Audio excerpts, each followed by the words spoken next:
Hey team, Luke here. Obviously we've got Tennant, we've got Frankie, but we've got a very special guest, CEO Marina, Darren Miller, coming to the conclusion of your time with us at COP. Darren, when are you heading back to Australia? I'm off tomorrow night, Luke.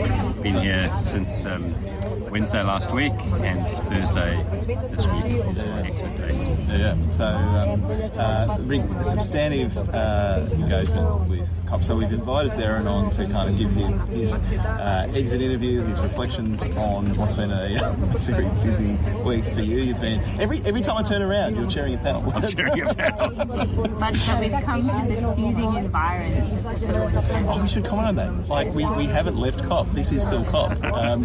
2 days ago, I stumbled across the Bedouin Tent, and I've been telling everyone I can do it. It's amazing. It's the place to be. There's some very relaxed people around here. This is, in fact, the only place with relaxed people in the entirety of the continent. All right, well, I might start very quickly. So there was a reception hosted by our friends from the Clean Energy Council and the Carbon Market Institute on behalf of Minister Bowen and Assistant Minister McAllister. We effectively Team Australia got together and had an opportunity to let their hair down and reflect on where we are and the role that Australia is playing here at this COP, which is a very productive one. And one of the exciting things was that Minister Bowen was able to reveal that Australia has been given a very special role that they're going to be taking over the coming days as we work towards a final communique. That's right. And that role is to shepherd, together with the Indian minister, the discussions on finance, which is a very sticky topic and a critical one to getting a resolution, not just on those issues, but across the entirety of this COP. Finance unlocks other parts of what's at stake here around ambition, especially. So one of the things that the minister said, Darren, was that being given this honour reflected Australia's new stature or standing.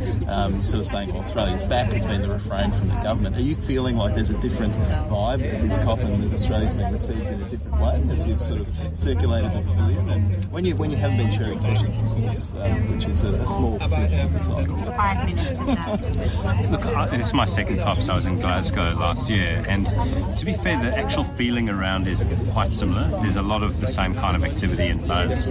Australia's putting on a great show with this pavilion. It's got a reputation for excellent coffee, which happens to also be free, which sort of clouds the signal of excellence, because free anything is fantastic.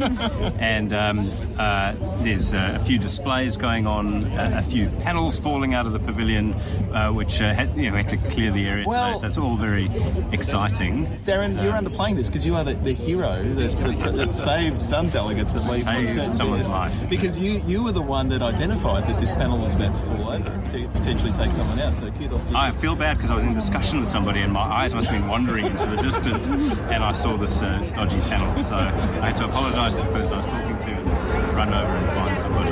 But to your question, I think there's clearly a different vibe in the air from the Australian delegation who feels very much aligned in terms of what we're trying to achieve.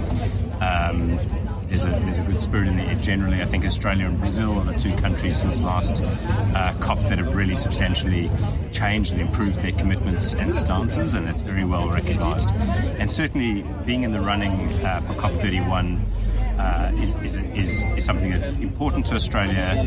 I understand there's a good level of support out there, and I think we wouldn't be able to do that when we're not very climate minded and improving targets, which we do now. So that's great. Very, very good. All right. Well, Frankie, do you want to share what is top of mind for you here on day 10? Well, I managed to wrangle my way into a presidency press briefing a little earlier today. So the ambassador from the presidency of Egypt was giving an update on the status of the negotiations. Sounded like things are a little bit tense. He was saying that given where we are, so things are running late. I think that's sort of broadly acknowledged. Yeah. Probably an understatement. It's, I think, Tennant, you were saying it's usual that ministers would be sort of coming in to help finalise those negotiations was on a Sunday, about the halfway mark, and that only happened today, Really? Yeah. They were given their jobs late Tuesday. Yep. Presumably, now we're at the halfway point of the final week. That part is really getting underway. There's no way we're going to be done on Friday. I'm telling you that. You heard it here first. So on loss and damage, there were questions on that. They said there are clearly still two very divergent views on the way forward. So I think we talked yesterday about one group of parties wanting resolution or agreement on a compensation mechanism or a financing scheme committed to at the end of this COP. And the other school of thought, which is we want to not limit the kind of solutions we might take forward and take a bit more time to understand the full kind of spectrum of the impacts of loss and damage. So there's clearly tension there that's not being resolved, and the representative of the presidency was saying that the Egyptian delegates are working very hard to try and resolve a pathway forward there. I think the other one, and he was sort of also very open about suggesting that certain parties in different negotiation streams were purposely delaying progress in some of those talks. Controversial. Well, I mean, it was couched in the usual language of diplomacy, but there was certainly some frustration in that. And then I think just the little Easter egg at the end of the briefing, which I wasn't expecting, was they talked about the number of delegates that have been at this COP. And, to all of us, it has felt like a very big COP. It has broken records for the number of delegates. There are 35,000 delegates scanned in with their badges on the ground here. That feels about right. And 110 heads of state have attended here. And I think Lula of Brazil was here earlier today giving a statement. Controversially flying in a private jet, which has caused a bit of a stir. All right, well, Tennant, we attended a That session. might be his private jet now. Taking off now. Fleeing from the criticism.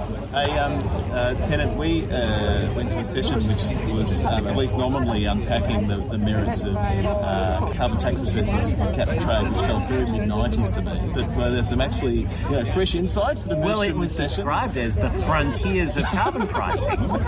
This is a session put on at IETA, International Emissions Trading Association, but wrangled by Robert Stavens of the Harvard Project on International Climate Agreements. It was climate taxation central.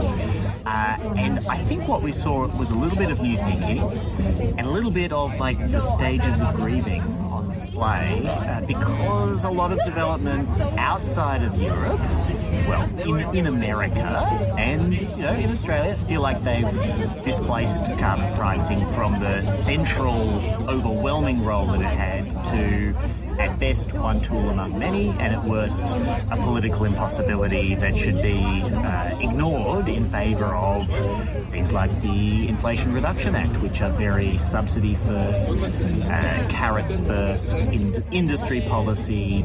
Let's not try for an economist's vision of economic efficiency. But I found that there were a lot of great insights there. The emerging role of carbon contract for difference in we're about to be Turn that around. crashed. As you do. This is just the kind of thing that happens here at COP. That was John Kerry.